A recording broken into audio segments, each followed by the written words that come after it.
എന്തെങ്കിലുമൊക്കെ തരത്തിൽ ചിലപ്പോൾ എന്തെങ്കിലുമൊക്കെ തോന്നിയിട്ടുണ്ടായിരിക്കാം അവർക്ക്. അതിപ്പോൾ എന്താ തോന്നിയതെന്ന് നമുക്കറിയാൻ പറ്റില്ല. പക്ഷേ ഞാൻ പറയുന്നത് എന്താ അറിയോ, അത് ഞാൻ പറയില്ല. കാരണം ഞാനും എനിക്കും ജിൻഡോനും ഒരേ സ്വഭാവമാണ്. പറയുന്നവർ എപ്പോഴും നമസ്കാരം രതീഷേട്ടാ. നമസ്കാരം. നമ്മുടെ ജിൻഡോവായി കപ്പടിക്കുന്ന രതീഷേട്ടൻ അറിയായിരുന്നു. എനിക്ക് ഭയങ്കര കോൺഫിഡൻസ് ആയിരുന്നു ജിൻഡോ കപ്പടിക്കുന്നത്. കാരണം അവൻ എല്ലാം കൊണ്ടും ഒരു BB മെറ്റീരിയൽ തന്നെയാണ്. അവൻ്റെ കളി മറ്റുള്ള, അതായത് ഞങ്ങൾ 19 പേരാണ് ബിഗ് ബോസ് ഹൗസിൽ കയറിയത്. ബിഗ് ബോസ് സീസൺ 6 19 കണ്ടസ്റ്റൻ്റ് ആയിട്ടാണ് ആദ്യം കയറിയത്. പിന്നെ വൈൽഡ് കാർഡ്സ് 6 പേര് വന്നു. അങ്ങനെ ടോട്ടൽ 25 പേരുണ്ട്. വൈൽഡ് കാർഡ്സിനൊക്കെ കാണാൻ പറ്റില്ല, കാരണം ആദ്യത്തെ ആഴ്ച ഞാൻ വിറ്റായി. പക്ഷേ ഫസ്റ്റത്തെ ദിവസം ഞാൻ കയറിയപ്പോൾ തന്നെ ജിൻഡോ ആയിട്ടുള്ളൊരു വൈബ് എനിക്ക് ഫീൽ ചെയ്തിരുന്നു. കാരണം എൻ്റെ വേറൊരു പകർപ്പായിട്ടാണ് എനിക്ക് തോന്നിയത് ജിൻഡോ. അതുകൊണ്ട് തന്നെ ശരിക്കും പറഞ്ഞാൽ ഈ ഒരു ഷോയിൽ ആരും വിശ്വസിക്കാൻ പറ്റില്ല. പരസ്പരം അങ്ങോട്ടും ഇങ്ങോട്ടും ഒരു വിശ്വാസവും പറ്റില്ല. കാരണം എന്താ വെച്ചാൽ അങ്ങനെ ഗെയിമല്ല എല്ലാവരും കളിക്കാം. പക്ഷേ ജിൻഡോ എന്നെ ചതിക്കില്ല എന്ന് ഞാൻ ജിൻഡോനെ ചതിക്കില്ല. ജിൻഡോനെ അറിയാൻ പറ്റി. ഞങ്ങൾക്ക് മുമ്പ് പരിചയവും കാര്യങ്ങളൊന്നും ഇല്ല. ഞങ്ങൾ ആദ്യമായിട്ട് ഷോയിൽ വെച്ച് മീറ്റ് ചെയ്യണം. ഞാൻ ഇവൻ ഭയങ്കര, അത് ഞാൻ പറഞ്ഞത്, ജിൻഡപ്പൻ ഭയങ്കര ഫേമസ് ആണ്. കുറേ അവാർഡുകൾ ഞങ്ങൾ കിട്ടിയിട്ട് എനിക്കറിയില്ല അത്. അപ്പം ഞാനാണ് അവനെ മല്ലയ്യ എന്നാണ് പേരിട്ടത്. ഞാൻ ഹൗസിൽ എൻട്രി ചെയ്തിട്ട് ഫസ്റ്റ് ഞാൻ അവനെ വിളിച്ച പേര് മല്ലയ്യ എന്നാണ്. അത് കഴിഞ്ഞിട്ട് ശരിക്കും പറഞ്ഞാൽ ആദ്യം മല്ലയ്യ എന്ന് വിളിക്കുമ്പോൾ അവൻ എന്നെ ആശാന്ന് വിളിച്ചാൽ മതി എന്ന് പറയും. ഞാൻ അവൻ അല്ലല്ല, ഇതാണ് കേരളം ഇനി വിളിക്കാൻ പോകുന്നത് തന്നെ, മല്ലയ്യ എന്ന് പറയും. മല്ലയ്യ എന്ന് പറഞ്ഞ പേര് അത് ഏഷ്യാനെറ്റ് വരെ പ്രമോയിൽ ഇറക്കിയിട്ടുണ്ടായിരുന്നു. ഈ പോർക്കളത്തിൽ മല്ലയ്യ ഒറ്റയ്ക്കോ എന്നൊക്കെ പറഞ്ഞ് ഞാൻ ഔട്ടായതിനു ശേഷം ജിൻഡപ്പൻ, ഞാൻ സ്നേഹം കൂടുമ്പോൾ ജിൻഡപ്പൻ, അത് ജിൻഡപ്പൻ ഞാൻ ഫസ്റ്റ് അവനെ വിളിച്ചത്. അവൻ അവിടെ ഗാർഡൻ ഏരിയയിൽ കടന്നപ്പോൾ മഞ്ഞുകൊണ്ട് കിടക്കുമ്പോൾ ജിൻഡപ്പ ഇത് പാടാന്ന് പറഞ്ഞിട്ട് അങ്ങനെയൊക്കെയാണ് ഞാൻ വിളിച്ച് തുടങ്ങിയത്. ഇത് വലിയൊരു സുഹൃത്ബന്ധം അവിടെ സ്റ്റാർട്ട് ചെയ്തതാണ്. സ്റ്റാർട്ട് ചെയ്യാന്ന് പറഞ്ഞാൽ നമ്മളത് അത് ഓർഗാനിക്കലി ഉണ്ടായതാണ്, ഉണ്ടാക്കാൻ വേണ്ടി.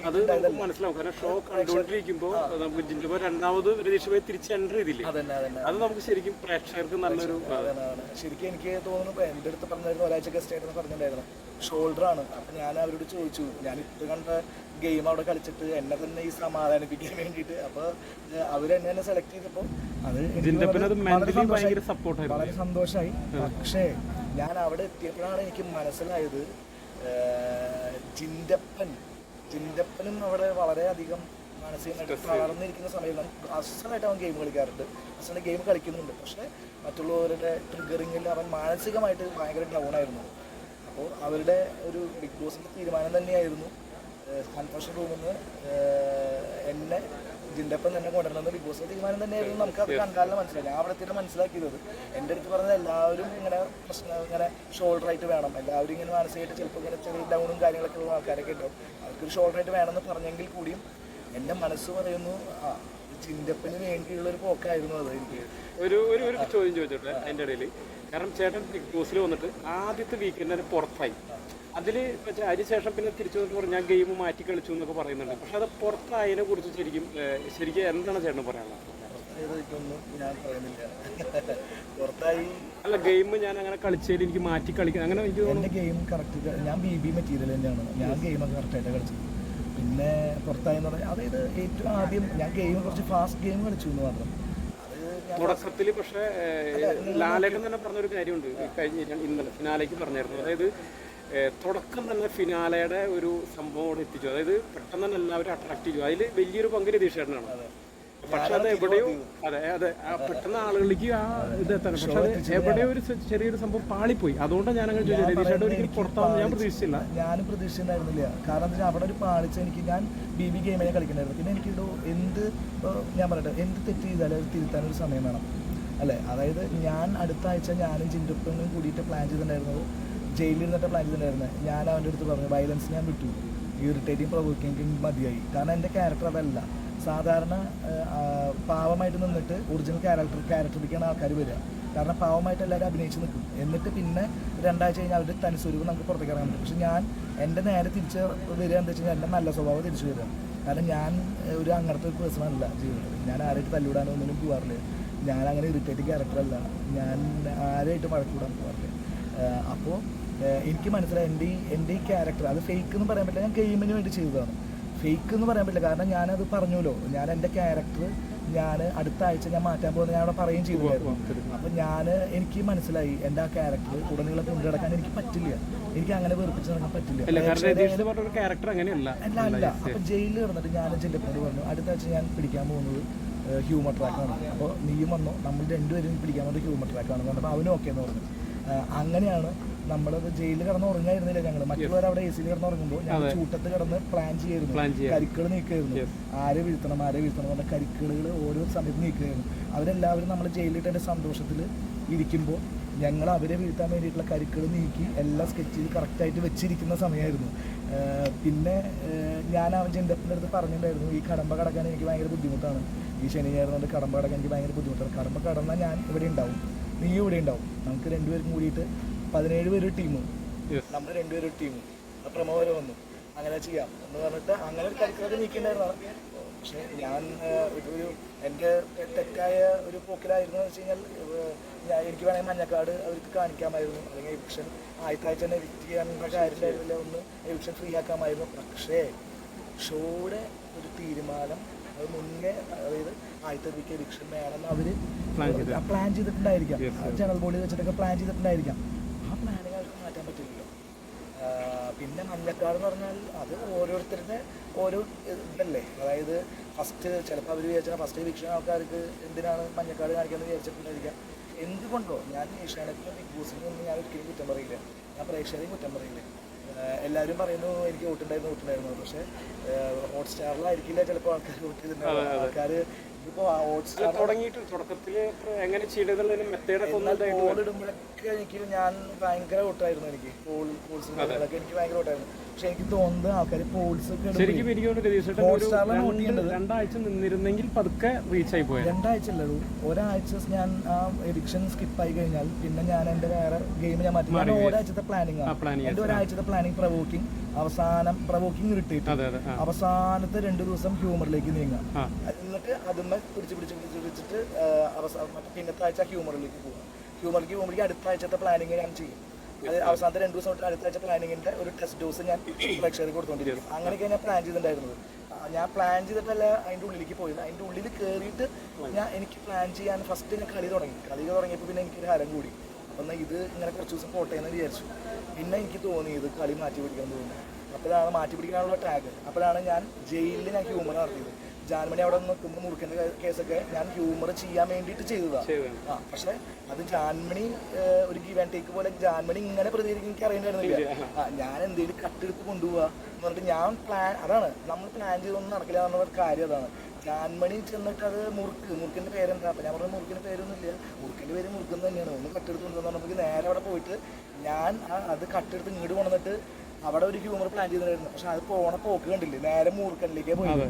ഞാൻ മുറുക്കുന്ന പറഞ്ഞത്, അത് മൂർക്കന്നായി അവസാനം. അതാണ് നമ്മൾ പ്ലാൻ ചെയ്ത പോലെ കാര്യം നടക്കില്ല. അപ്പം നമ്മളൊരു മുട്ടിട്ട് കൊടുക്കുക, ഞാനത് അവിടെ ഒരു മുട്ടിട്ട് കൊടുത്തതാണ്. അപ്പോൾ ജാൻമണി അവിടെ ചെന്നിട്ട് പറഞ്ഞു, അത് നേരെ തിരിച്ച് ഞാൻ നേരത്തെ പറഞ്ഞ പോലെ തന്നെ പാമ്പിലേക്ക് വന്നു. അപ്പോൾ നമുക്ക് പ്ലാൻ ചെയ്യാം, പക്ഷെ കാര്യങ്ങൾ നമ്മുടെ പരിധിയിലേക്ക് വേറെ രീതിയിൽ വരുമ്പോൾ അതിനനുസരിച്ച് നിൽക്കണം എന്ന് മാത്രം. പക്ഷേ എല്ലാവരും പറഞ്ഞു ഞാൻ നല്ല ഗെയിമറാണെന്ന് പറഞ്ഞു.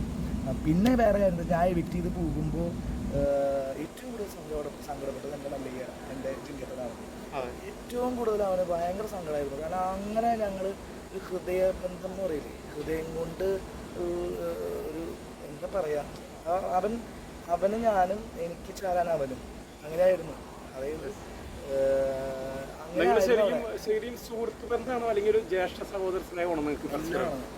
ബന്ധമാണ്, ജ്യേഷ്ഠ സഹോദര ബന്ധമാണ്. അവൻ ചിലപ്പോൾ എന്നെ രതീഷേട്ടനെ വിളിക്കും, അല്ലെങ്കിൽ രതീഷെന്ന് വിളിക്കും.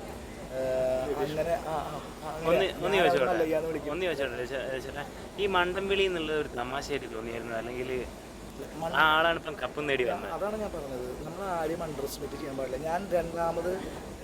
ഞാൻ ഗസ്റ്റായിട്ട് അവിടുന്ന്, പിന്നെ രണ്ടാമത് ഞാൻ അവിടുന്ന് പോകുന്നില്ലേ, ഞാൻ അവിടുന്ന് പോകുന്നപ്പോൾ ഞാൻ ലാലേട്ടൻ എൻ്റെ അടുത്ത് ചോദിച്ചപ്പോൾ ഞാൻ ലാലേട്ടനോട് ഒരു സ്റ്റേറ്റ്മെൻറ്റ് പറഞ്ഞിട്ടുണ്ടായിരുന്നു. അപ്പോൾ ജിൻഡോനെ കുറിച്ച് എന്താ അഭിപ്രായം ചോദിച്ചപ്പോൾ ഞാൻ പറഞ്ഞു, എല്ലാവരും ആ ഹൗസിൽ എല്ലാവരും വിചാരിച്ചിരിക്കുന്നത് അവൻ മണ്ടനാണ്, അവന് ബുദ്ധിയില്ല എന്നൊക്കെയാണ് അവനെ കുറിച്ചിട്ട് ആ ഹൗസിലുള്ള എല്ലാവരും ധരിച്ചു വെച്ചിരിക്കുന്നത്. പക്ഷേ ജിൻഡപ്പൻ ഒരു മണ്ടനല്ല, ജിൻഡപ്പൻ ഒരു ബ്രില്യൻ ഗെയിമറാണ്, ജിൻഡപ്പൻ ഒരു സംഭവമാണ്. ജിൻഡപ്പൻ്റെ ഗെയിം എന്ന് പറഞ്ഞാൽ അവൻ അസാധ്യ ഗെയിമറാണ്. എൻ്റെ കണ്ണിൽ അവൻ ഒരു BB മെറ്റീരിയൽ തന്നെയാണെന്നൊക്കെ പറഞ്ഞ് ഞാൻ അങ്ങനെ കുറെ പറഞ്ഞിട്ടുണ്ട്. എത്ര വന്നു എനിക്ക് എനിക്കവിടെ പലർക്കും മനസ്സിലാക്കുന്നത് അല്ലേ? നിങ്ങൾ കണ്ടില്ലേ അത്? കണ്ടു. ജിൻഡോ കപ്പ് എടുത്ത് കഴിഞ്ഞപ്പോഴാണ് ജിൻഡോന്റെ ഒരു കാര്യം മനസ്സിലായത്. അത് മാത്രമല്ല ലാലേട്ടൻ ഫൈനലിൽ ജിൻഡപ്പന്റെ വോട്ടിംഗ് ലിസ്റ്റ് കാണിച്ചിട്ടുണ്ട്. തുടക്കത്തിൽ ഏറ്റവും താഴെ കിടന്നിരുന്ന ആള് പിന്നെ ഓരോ വീക്കെൻഡിലും കയറി വന്നുകൊണ്ടിരുന്നത്, ഡൗൺ ചെയ്തിട്ടില്ല. പക്ഷെ ബാക്കി എല്ലാവരും ഡൗൺ ആയിപ്പോയി. അർജുൻ തുടക്കത്തിൽ ഒരാഴ്ച അതൊരു ഋഷിക തന്നെങ്കിലും പക്ഷെ കയറി വന്നില്ല. ജിൻഡപ്പൻ പക്ഷെ വളരെ സൈലന്റ് ആയിട്ട് പതുക്കെ കയറി. മെല്ലെ മെല്ലെ മെല്ലെ അതെ, ഉയർച്ച കയറി. യെസ് യെസ് ജിൻഡപ്പന്റെ ഉയർച്ച എന്ന് പറഞ്ഞാൽ അങ്ങനത്തെ ഒരു ഉയർച്ച അതാണ് വേണ്ടത്. യെസ്. അങ്ങനെ അത് കപ്പിലേക്കുള്ള ഒരു ഉയർച്ച. കപ്പിലേക്കുള്ള കപ്പിലേക്കുള്ള ഒരു ഉയർച്ച. പക്ഷെ 100% ജിൻഡപ്പന് ഭയങ്കര കോൺഫിഡൻസ് ആയിരുന്നു. യെസ്. ഞാൻ കപ്പ് തൂക്കിയിരിക്കും, കപ്പ് തൂക്കിയിരിക്കുന്ന അവൻ ഇടയ്ക്കിടയ്ക്ക് പറയേണ്ടായിരുന്നു. അതിപ്പോ ഞാനും പറയാറുണ്ട്. പക്ഷെ ഞാൻ ഔട്ടായി പോയി. പക്ഷേ അവൻ ആ പറച്ചില് പോലെ തന്നെ അവന്റെ കരിക്കൽ അവൻ നീക്കി. അകത്തുള്ള ആൾക്കാർ, ഹൗസിലുള്ള ആൾക്കാർ മണ്ടനെന്ന് മുദ്ര കുത്തിയപ്പോ അവൻ അത് സഹിച്ച് നിന്ന് അവസാനം ഒരു മണ്ടൻ എന്ന അവാർഡ് വരെ അവന് കിട്ടി. എന്നിട്ട് 100-ാം ദിവസം കഴിഞ്ഞപ്പോ ബിഗ് ബോസിന്റെ കപ്പ് ഉയർത്തിയത് എന്റെ മല്ലയ്യാണ്. വേറൊരു കാര്യം ഇതിൽ മനസ്സിലാക്കേണ്ട, ആരെയും നമ്മൾ പുച്ഛിക്കാൻ പാടില്ല. ഒരു കാര്യം കൂടി ഇതിന്റെ ഇടയിൽ പറഞ്ഞു. അതായത് ബിഗ് ബോസ് ഹൗസിന്റെ ഉള്ളിൽ അപ്സര ഇരുന്നപ്പോൾ ജിൻഡോനെ ഡാൻസ് പഠിപ്പിക്കും, ഒരുപാട് കാര്യങ്ങൾ ചെയ്തു. റെസ്മിനായിട്ട് മാത്രമാണ് ജിൻഡോ ഒരല്പം പ്രോബ്ലംസ് ഉണ്ടായിരുന്നത്, അതായത് ഇത്തിരി പ്രോബ്ലംസ്. പക്ഷേ റെസ്മിനും അപ്സരയും പുറത്ത് വന്നതിന് ശേഷം പുറത്തുള്ള ഒരുവിധം ഇൻ്റർവ്യൂസിലെല്ലാവരും ജിൻഡോനെ കുറിച്ച്, ജിൻഡോനെ അതിനൊരു ആപ്റ്റല്ല ആ പോസ്റ്റിലേക്ക് വരാൻ, ഞങ്ങൾ പുറത്തായി എന്നുള്ള തരത്തിലുള്ള ഇൻ്റർവ്യൂസാണ് ഒരുപാട് ചാനലുകൾ വന്നത്. പക്ഷേ ഈ വ്യക്തികളൊക്കെ ഇന്നലെ വൈകുന്നേരത്തെ ആഘോഷങ്ങളിൽ എല്ലാവരും ജിൻഡോനെ കൺഗ്രാറ്റ്സ് ചെയ്യുന്നതും അല്ലെങ്കിൽ അഭിനന്ദിക്കുന്നതായി നമ്മൾ കണ്ടിരുന്നു. അതെല്ലാം മതിമറന്നു. അതിനെക്കുറിച്ച് രതീഷാണ് പേഴ്സണലായിട്ട് എന്താ പറയുന്നത്? പേഴ്സണലായിട്ട് എനിക്ക് പറയാനുള്ളത്, അവര് പുറത്തുനിന്ന് വന്ന ഒരാളാണ്. അതെ, അവര് പുറത്തേക്ക് വന്നപ്പോൾ അവർ പ്രതീക്ഷിക്കാത്ത രീതിയിൽ ജിൻഡോ എന്ന ഗെയിമർ വളർന്നു എന്ന് അവർ മനസ്സിലാക്കി. എനിക്ക് അവൻ വളരുമ്പോൾ സന്തോഷമാണ്.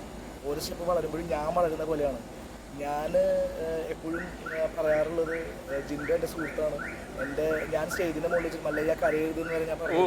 മുട്ടുകുത്തി നിന്നിട്ടാണ് കരഞ്ഞത്. ഞാൻ പട്ടിണി കിടന്നപ്പോൾ എനിക്ക് വായിൽ ഭക്ഷണം വെച്ച് തന്നു. അതൊക്കെ നിങ്ങൾ ട്രെയിലറിൽ കണ്ടിട്ടുണ്ടോ? അത്രയും മനസ്സുള്ള ഒരാളാണ്. അപ്പോൾ അവൻ്റെ ഉയർച്ചയിൽ ഞാൻ സന്തോഷിക്കുമ്പോൾ സ്വാഭാവികമായിട്ടും